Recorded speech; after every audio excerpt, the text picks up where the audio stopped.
Hello everyone, welcome back to our channel Login 8. In this guide video, I will show you how to get Google search bar back on Android home screen. So first of all, make sure you're on your home screen. Once you're on your home screen, what you have to do is long press on any empty area. Now you'll be able to find three options over here: wallpaper and style, widgets, home settings. Simply tap on the second option, that is widgets. Now you can see over here widgets will be opened up. You'll be able to find several widgets over here. What you have to do is find the option for Google. If you do not find it on the list, simply tap on the search bar. Now type in Google. Now you'll be able to see the Google option over here. What you have to do is tap on this drop down icon that you can see at the Google option.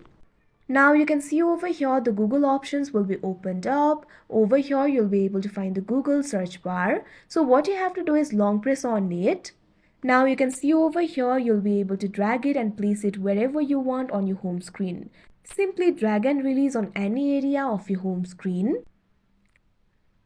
Now you can see over here the Google search bar will appear on Android home screen. So that is how you get Google search bar back on Android home screen. I hope you found this video helpful. Thank you for watching. Make sure to like, share and subscribe to our channel.